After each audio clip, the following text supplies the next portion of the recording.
Today we're going to talk about a topic that we've touched on a few times in these videos, but it's one that we could probably talk about every other time and still not really adequately address it. And I'm talking about taking care of your spiritual life.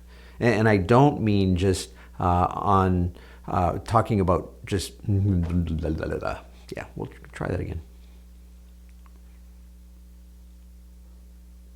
Today we're going to talk about a topic that we've touched on a few times in these videos, but it's one that we could probably hit every other time in these videos and still not adequately address it. I'm talking about taking care of our spiritual life. And I don't just mean occasionally or even every day reading the Bible. That's a good thing, don't get me wrong, it's very important, but I'm talking about having a genuine relationship with God. And as I was interviewing Vince Godfrey for these videos, he hit on this topic, and I just thought it was a good reminder for us to make sure that relationship, that making sure that God, the Lord, really is number one position in our lives. Because as worship leaders, that's really what we're all about. We're helping other people in their relationship with Him.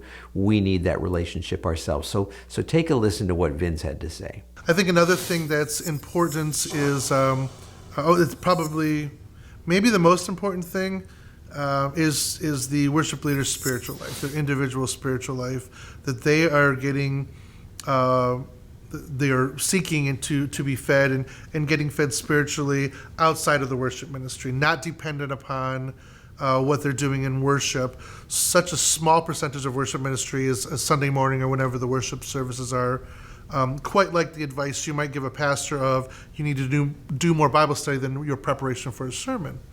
And so I think it's so important that your spiritual, our spiritual lives are as sound as they can possibly be, that we're not dependent upon when worship services, how they go, because maybe someone's great worship service is somebody else's worst worship service. It may be a great worship service, but you're focused, or you remember the hypothetical AV problems that happened that day, and everyone else is remembering a great worship service.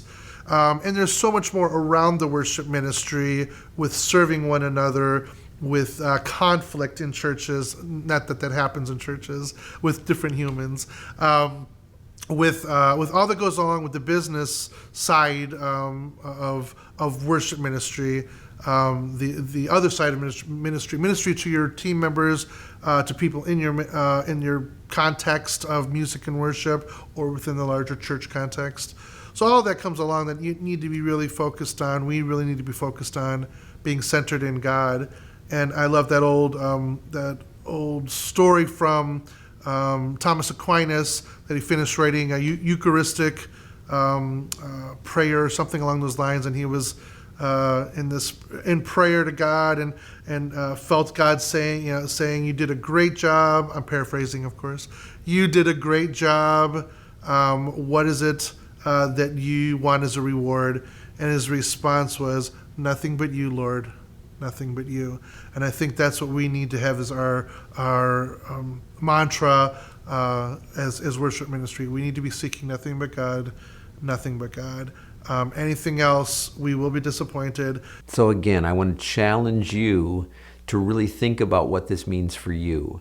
It's easy to hear this and not really do anything with it, but what does that mean for you? Really having that relationship, putting God first, how does that play out in your everyday life? And it can become old hat, just kind of rote, going through, doing some devotions. And again, that's not a bad thing, but I would really want to stress the idea of relationship.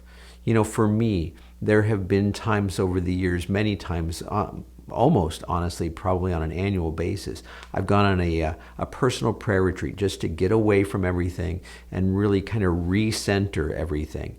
But even beyond that, on a daily basis, making sure that I'm really connecting with God, that He's really leading and guiding me, that I'm not only reading His Word, but I'm praying, I'm talking with Him, all of those things. So I just want to challenge you to think that through.